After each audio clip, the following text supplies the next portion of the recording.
দ্বিতীয় শ্রেণীর শিশু মিমের হাতে যে ব্যাংকটি, তার মধ্যে আছে ৩ বছর ধরে জমানো সাইকেল কেনার টাকা। কিন্তু বন্যাপীড়িত মানুষের জন্য ছোট্ট শিশুটি নিজের শখ উৎসর্গ করে পুরো ব্যাংকটি তুলে দিলেন ত্রাণ সংগ্রহ করা কর্মীর কাছে।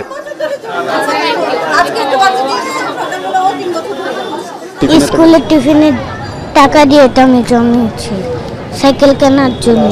আমি পুরো ব্যাংকটা দিয়ে দিচ্ছি। ঠিক আছে বাবা, তাহলে দিতে পারো, আমি সাইকেল পরে কিনবো। আর আমার মেয়ে পরে হচ্ছে ক্লাস 2-তে, ওই 3 বছর ধরে এটা জমাইছে এবং এটা বর্তমানে এখন ফুল।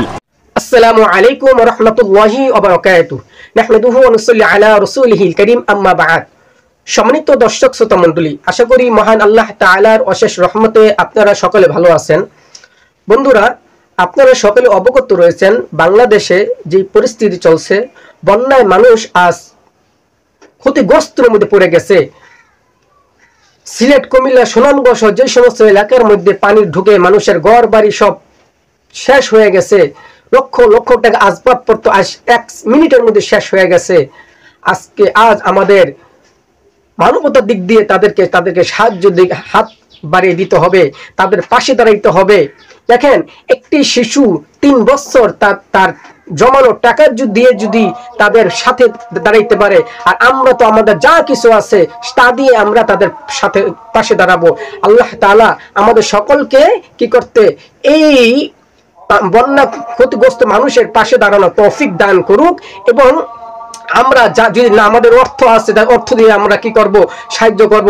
যাদের অর্থ না কিন্তু শ্রম আছে, আমরা যারা এই সময় কাজ করে তাদেরকে তাদের কাজের মধ্যে আমরা সাহায্য করব।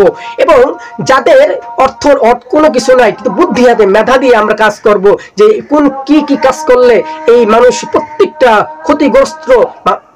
ক্ষতিগ্রস্ত মানুষের সামনে ত্রাণ পৌঁছে দিতে পারি, এরকম তাদের বুদ্ধি দিব।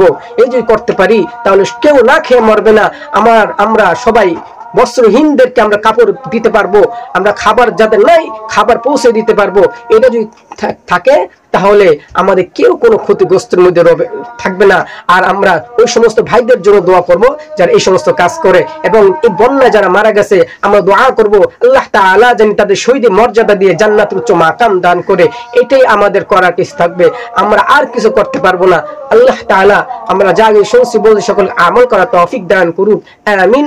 আসসালামু আলাইকুম ওয়া রাহমাতুল্লাহি ওয়া বারাকাতুহু।